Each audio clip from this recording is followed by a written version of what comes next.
Sari bakunzi ba Mijo Talent TV mwiriwe canke se mwaramutse bivanye naho muherereye. Mijo Talent TV uyu munsi turi mu kibanza kidasanzwe aho twatewe iteka n'ishengero JOONIM CHURCH yo mu gihugu cy'u Burundi kuza gusanganira umumama wabo mukuru arongoye iryo shengero mu gihugu cy'u Burundi ndetse no kwisi yose.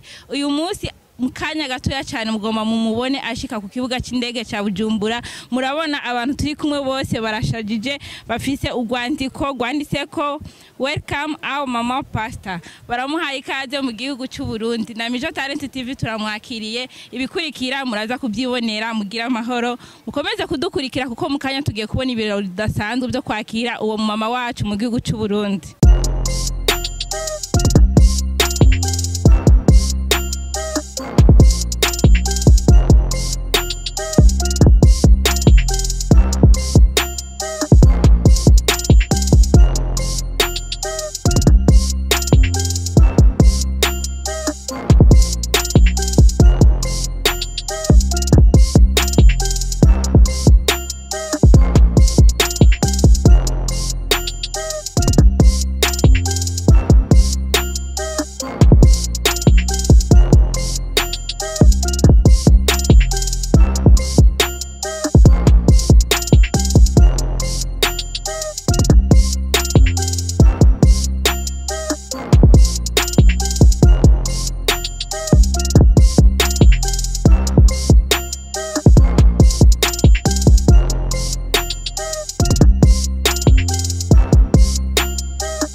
Mijo Talent TV nkuko twakomeje tubabwira yuko uyu munsi twaje kwakira mama pastor umumama arongoye ishengero JOONIM CHURCH yo mu Burundi ndetse akabari rongoye kwisi yose. Uyu munsi rero nkuko twaje kumwakira muramubona ngo yamaze gushika.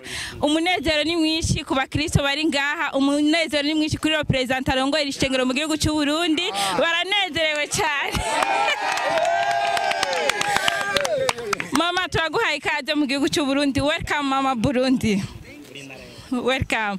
Mama pastor namahoro mumeze neza?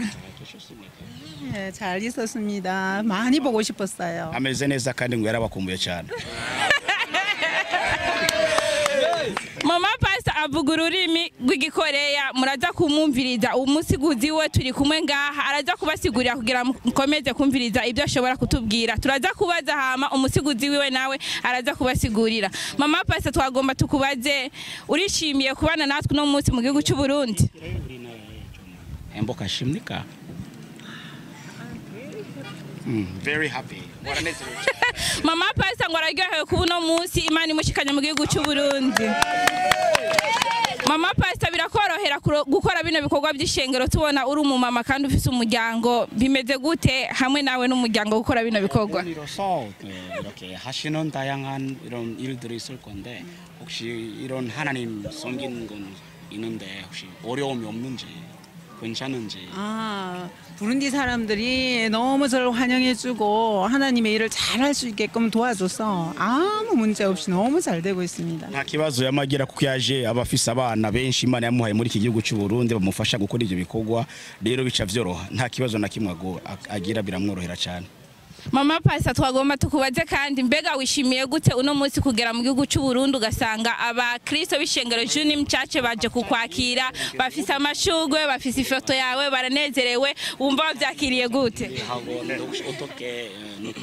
깜짝 놀랐어요. 너무 감격해가지고 이렇게 환영해줘서 너무너무 감사하고 많이 보고 싶었던 마음이 서로 통한 것 같아요. rero byamunezereje kandi birongera biranamutangaza ko ntavyo yari yiteguriye uretse ko yari afise no nyine umutima wo gushaka kubabona no kubakumbura yaciye abona yuko twese rero twame dufitanye umutima umwe gushaka kubonana. Amen. Mama Pastor uyu munsi nako turishimye turaryohewe kukubona turanezerewe cyane gose kandi turaguhaye n'ikaze igihe cyose zo kwifuza kudutemberera turaguhaye ikaze mu gihugu cyacu cy'u Burundi. Imana ikomeze guhezagira ibikorwa byawe, Imana ikomeze guhezagira umutima wakomeze gukora ibi bikorwa kwisi yose mu bihugu byose. Iyi ni Mijo Talent TV yaje kukwakira kugira ngo igaragaze umunezero w'ishengero JOONIM CHURCH mu gihugu cy'u Burundi. Turaguhaye ikaze mu majambo make ugiye gushika mu gihugu ubona ibiti amazi meza ivyamwa byose birahari uzofungura neza uzoryama ahantu heza Imana izokurinda mu minsi yose uzomara ngaho gushika igihe udosubira iyo wavuye amahoro. Mu majambo make rero turakwakiriye. 한국 돌아갈 때도 하나님 함께 하시기를 원합니다. 네, 감사합니다. 여기 꽃나무 과일 다 좋지만 사람들이 제일 좋아요. ati murakoze cyane te naho mwavuze ko ibiti n'ivyamwa ari byiza ariko ibyo ntabona ko ari beza cyane ngo ni mwebwe abantu nimwe muri beza cyane. Reka duhereze umurepresentante gare w'ishengero JOONIM CHURCH yo mu Rubirizi kugira ngo arangize iki gikorwa twari kumwe ngaha kuri airport mu majambo make arangize kino gikorwa maze tuve ngaha dutware umuvyeyi wacu aho bamuteguriye. Abakunzi b'ishengero JOONIM CHURCH mu Burundi turishimiye kwakira umuvyeyi wacu twatumurindiranye igishika nizere ko tuzogira n'ibihe byiza guhera ku munsi w'ejo n'uwa gatatu n'uwa kane kugera ku munsi w'Imana muri JOONIM CHURCH hari amasengesho agema ku nyishu. Mu yandi majambo rero turamwitegure kandi twanezerewe no kumubona. Dushimire n'abakunzi b'iyi televiziyo kaze cyane Imana ibahezagire kandi mwarahezagiwe murakoze gose. Bakunzi ba Mijo Talent TV turabashimiye cyane mwege mwese mwariko muradukurikirana tubasaba gukora subscribe share like na commenter kuri mikoro mwari kumwe na Joseline Irankunda. Bye bye na huta.